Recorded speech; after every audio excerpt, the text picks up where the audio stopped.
Today we're going to continue our discussion of the circulatory system, and we're going to begin talking about the heart. And the heart is just a hollow muscular organ that has been described as a four-chambered double-barreled blood pump.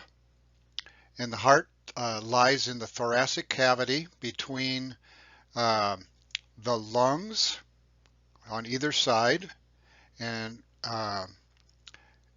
so kind of like, and then right above the liver that we've learned before.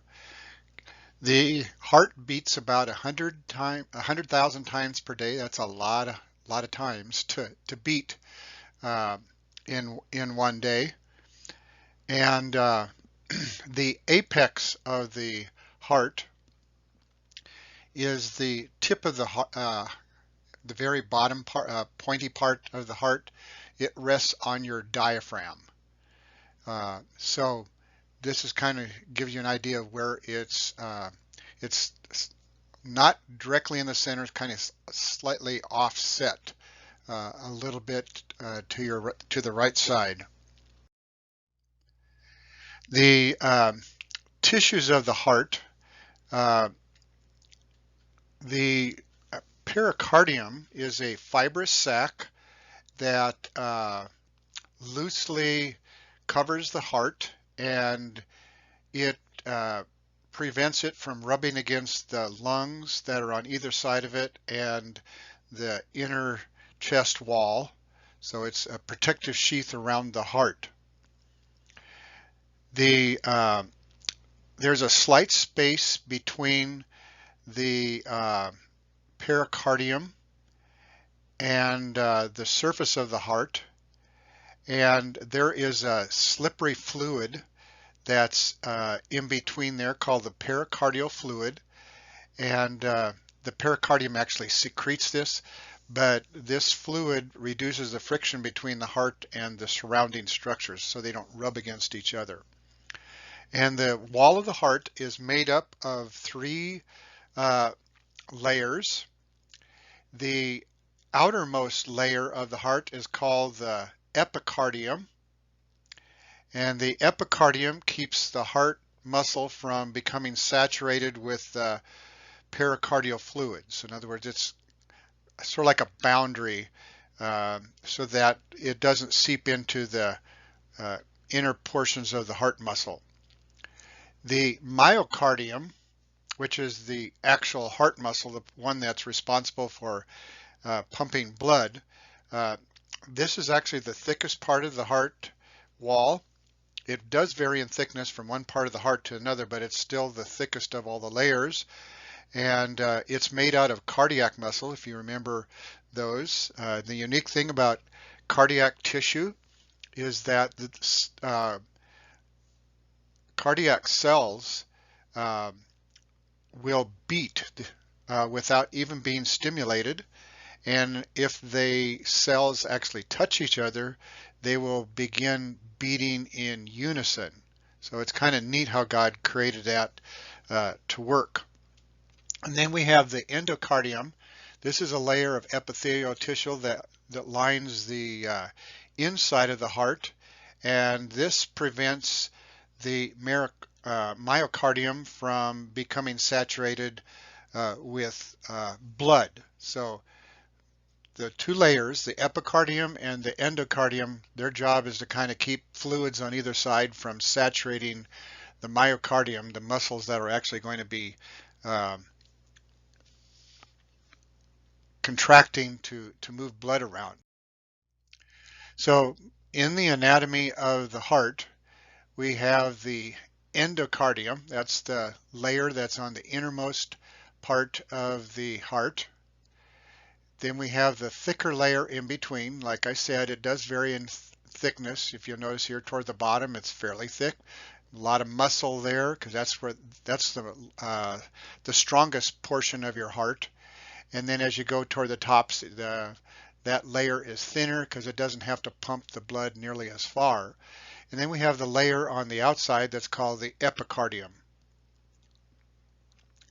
And then around that is still another layer that between the epicardium and the pericardium is the fluid that we talked about, that the pericardial fluid that keeps the surfaces from rubbing against each other. Now, if you'll notice in this heart, right in the middle, there is like a wall that goes up in between. This muscular wall is called the septum, and it divides the heart into the right side and the left side. So you'll have and now in this picture, the part that you have to always remember, this is we're looking at someone else's heart from the front, and their right would be on our left. And what it does, this septum, you'll notice it completely divides the heart into two halves. It separates the oxygenated blood from the deoxygenated blood. The left side, that's colored blue over here, is the side that has deoxygenated blood, and the right side is the side that has oxygenated blood. The heart has 4 chambers, and each half is divided into an upper chamber called an atrium, and it has 2 of those because there's 2 sides, and the side on our left is called the right atrium, the top part. It's like the receiving portion of the heart, and the upper one over there on our right side, called the left atrium, receives blood coming back from the lungs. Then we have 2 ventricles, and they make up the bottom portion of the heart. The left and right sides are divided by the septum, and their job is to pump blood away from the heart. The atrial myocardial is a thin, if you'll notice that the walls of the heart were rather small, and that's because they're basically just receiving blood, and they only have to pump at a short distance. The ventricles are really thick myocardial layer, and they are responsible for pushing the blood throughout all the rest of the vessels of the body, the lungs and in the rest of the body. So we have 4 valves that are in the heart, and these valves are located between the atria and the ventricles. So we have 2 atrioventricular valves, atrial for atrium, and then ventricular is the ventricle part. So in between those 2, we have 2 atrioventricular valves. We just often refer to those as AV valves to make it a little bit shorter. The right AV valve is a tricuspid valve, means it has 3 little thin layers that lay over each other to make a valve. In other words, they prevent blood from flowing backwards from the ventricles back into atrium. They only allow it to flow one way. And then on the left side of the atrioventricular valve is a bicuspid valve.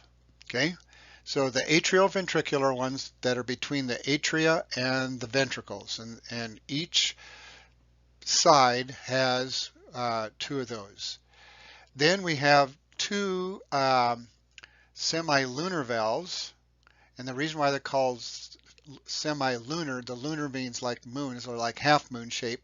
They have and they're sometimes called or not. Sorry about that. But they have 3 cup-shaped membranes and they're located at the exits of the ventricle. So when the ventricles contract and they push blood out of their chamber, blood passes through these valves that will prevent blood from flowing back into the ventricles after they have contracted. So here's that septum that we were talking about, and there is the right atrium. It's the one on the top. And there's the right ventricle. It's on the bottom, does the major pumping because it has thick walls.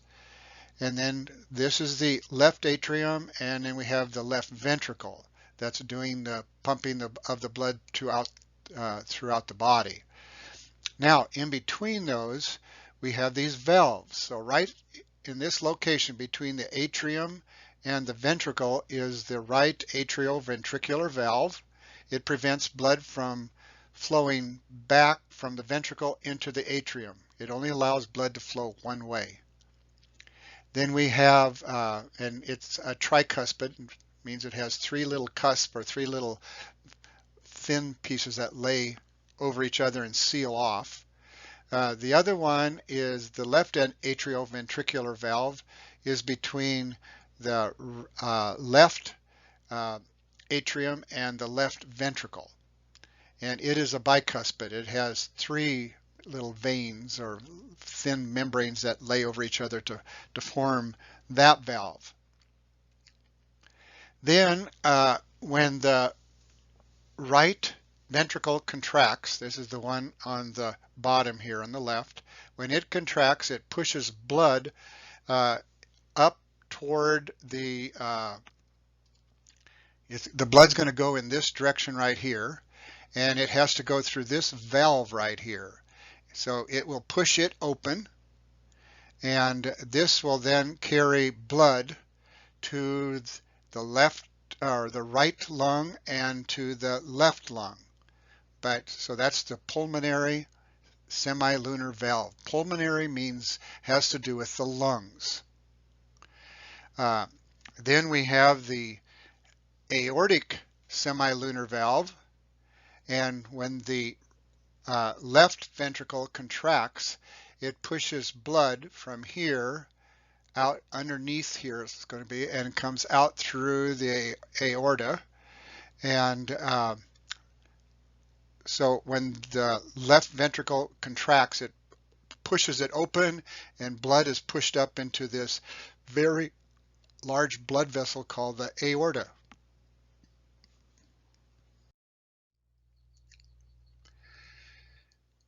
Now let's talk a little bit about, what path does the blood take as it flows through the heart. Well, first of all, we have two blood vessels that will bring blood back to the heart. One is called the superior vena cava, and it drains deoxygenated blood from the parts of your body that are above the heart. Superior means above, so it's going to drain blood from areas above the heart. That would be, and that does include your arms and legs, even though arms and hands, even though they hang down to the side, they're attached at a point above the heart. And then the inferior vena cava brings blood, deoxygenated blood, back from the part of the body that's below the heart. And as the right atrium fills with blood, it contracts, squeezing the blood through the tricuspid valves and into the right ventricle. And then when the right ventricle contracts, the tricuspid valve is forced shut, and the pulmonary semilunar valve is forced open so that this blood can flow into the pulmonary artery. Pulmonary means having to do with the lungs. So this is the artery that takes blood to the lungs. And now the right side of the heart then pumps only deoxygenated blood. Now this is one thing that's really unique. The pulmonary artery is the only artery in your body that carries deoxygenated blood. Remember, every other artery carries oxygenated blood.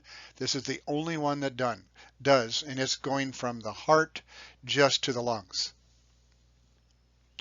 Now, each branch of the pulmonary artery leads to the lungs, and in the lungs, the blood is going to become richly oxygenated, and then it's going to return from there to the left ventricle through a blood vessel that are called pulmonary veins. These are the veins that come back from the lungs. Remember, veins carry blood to the heart, arteries carry blood away from the heart. These carry blood back to the heart, and this is again unique. This is the only vein in the body that carries oxygenated blood. All the rest of them carry deoxygenated blood. And then from the atrium, when it contracts, it squeezes blood through the bicuspid valve and it fills up the left ventricle.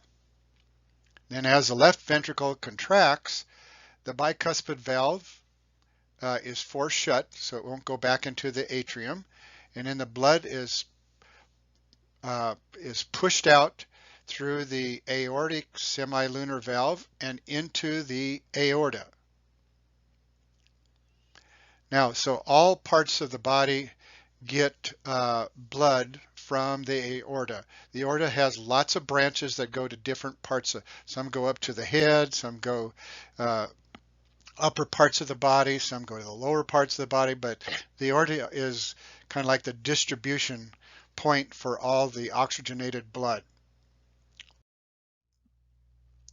So I mentioned earlier about the superior vena cava. That's the drains the blood from the upper part of the body, the deoxygenated blood, and then the inferior was from the lower part. Okay, these carry blood to the right atrium. The right atrium through a valve goes into the right ventricle. The right ventricle pumps blood out through another valve through the pulmonary artery to the lungs. And then after it's been at the lungs, the pulmonary veins carry the blood back to the left atrium through a valve into the left ventricle, and then out through another valve to the aorta. So that's kind of the whole cycle that blood makes that's involving the heart and the lungs. And as we said, the aorta carries blood then to all parts of the body. Okay, so let's talk about how the heart beats. And we often refer to this as the cardiac cycle or the heartbeat. And it's just one complete contraction and relaxation of the heart muscles. In other words, each beat of the heart is what we're going to be talking about here. And the contraction of the heart, when the heart muscle contracts, this is known as systole. Systole. So when the heart contracts, that's called systole. Then while the heart is relaxing and filling with blood again, we call that diastole. So we have systole and diastole, and when they're taking blood pressures, those numbers are related to those two terms. So diastole is when the heart is relaxing and it's being filled with blood. The regular rhythm of systole and diastole is controlled by a cardiac conduction system. Those are like special nerve tissues that are embedded in the myocardium. That's the actual muscle of it, and it causes the heart to beat in a controlled way. In the one part of this system is called the sinoatrial node, just shortened down to SA, and it starts each systole, and so it sets the pace for your heart beating. So sometimes this is called the cardiac pacemaker. Some people, when their heart doesn't beat regularly, they will have a pacemaker installed, and it's designed to get this part working the way it was originally designed to work. So the sinoatrial node controls the beating of the heart, the rhythm of the heart. So it is located in the right atrium, and that's why we call it sinoatrial. And this uh, well, the sinoatrial node rate can increase or decrease by the nervous system. So in other words, this is not autonomous. It's still controlled by nerve control from the brain. And so you can see that that when it kind of signals, that signal travels through both atria. Then the electrical impulses will, from the sinoatrial node, is transmitted to the muscle tissue of both atria, and then that causes them to contract. And about 1/10 of a second later, the impulse reaches another node called the atrioventricular node. So this one's node is down there close to where the atria and ventricles are located. And there's going to be a brief pause to allow the proper emptying of the blood from the atria. Remember, the atria takes a little longer to empty because it's not as strong. The muscles around it aren't as strong. And when the atrioventricular node fires, it sends an electrical impulse into what's called the bundle of His. The guy's name is actually Hiss, but they've somehow dropped off the last S, but it's named after a guy. It's a special cardiac muscle fiber in the wall of each ventricle, and it tells the ventricles to contract. Then it kind of branches off into into fibers that spread throughout the myocardium, and they're called Purkinje fibers. Maybe the next diagram will kind of give us a clue as to what that kind of looks like. So here's that sinoatrial node, and it'll send out its impulses to the both atria. Then the atrioventricular node will send out a signal from there through the bundle of His, and then, as you can see, each bundle of His goes around and has these little branch-like structures, and those are called the Purkinje fibers. Now, when the heart beats, if you are at rest, your heart beats at about 70 beats a minute. But if you're moderately exercising, it's probably up around 120. If you're strenuously exercising, it can be up 150, 160 beats a minute, and that would be normal. Now, should you be supposedly at rest and your heart rate is up that high, there is clearly a problem. And one of the ways to analyze this is through what we call an electrocardiogram. Sometimes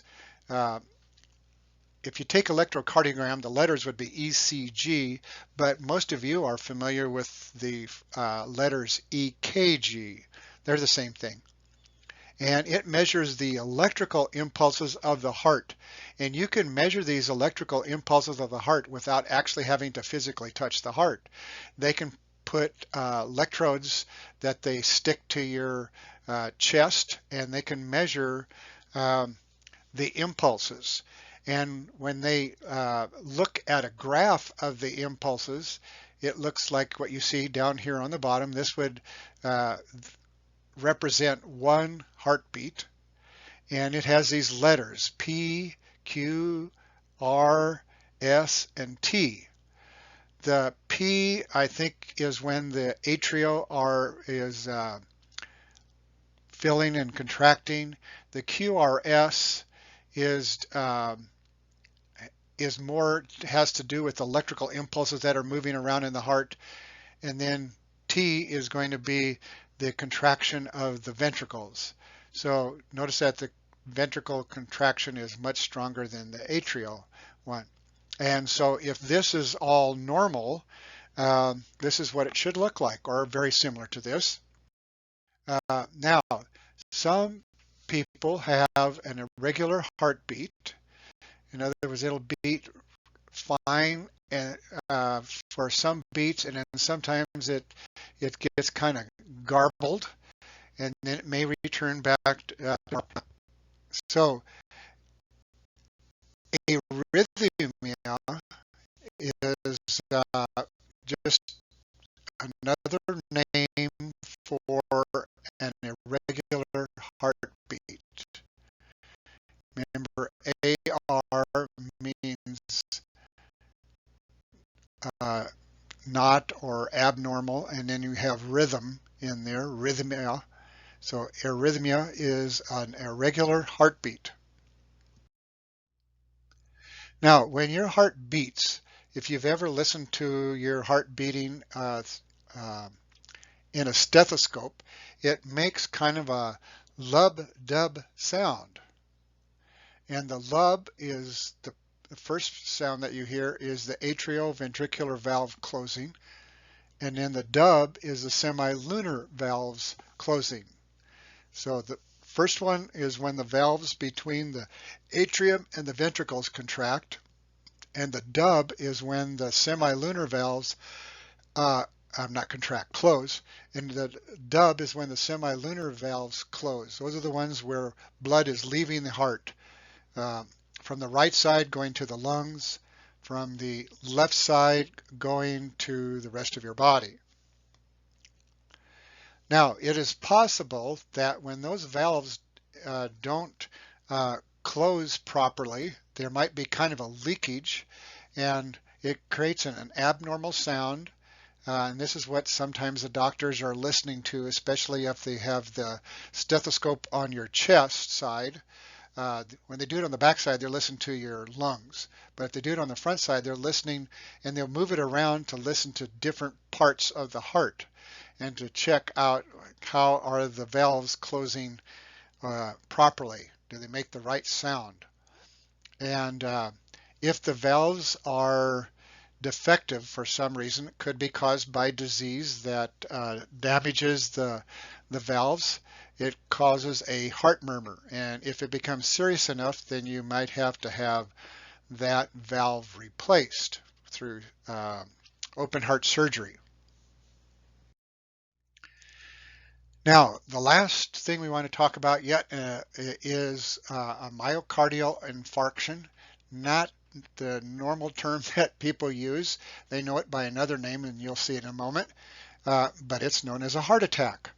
And in a heart attack, the heart is not functioning properly. Sometimes it's just kind of quivering because the coronary artery, which supplies the heart with its own blood. Remember, it has these membranes that keep the muscles from being saturated with blood. But so they have to be nourished by special arteries themselves. And if one of those becomes blocked, then that portion of the heart is not receiving the oxygen it needs and will kind of start to spasm. And what are some of the symptoms if someone is possibly having a heart attack? Well, some experience chest pressure or a fullness or pain. Some of them will also experience nausea. I think this is maybe a little more, I think with females maybe experience that more so. The first one for both males and females. Where the pain sometimes is a little bit different between males and females. Shortness of breath.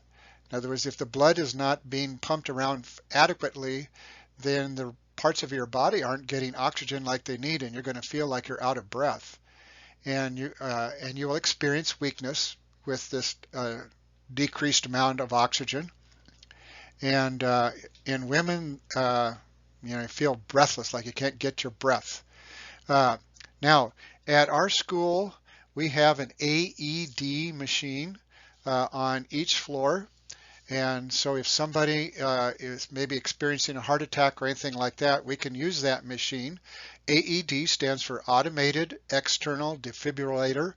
It's all automated, and if you think somebody's experiencing a heart attack, you put these. It tells you exactly where to put uh, the pads on their body, and then you press a button, and since it's automated, it'll start measuring the electrical impulses uh, of the heart and determining if those the pattern of impulses is correct.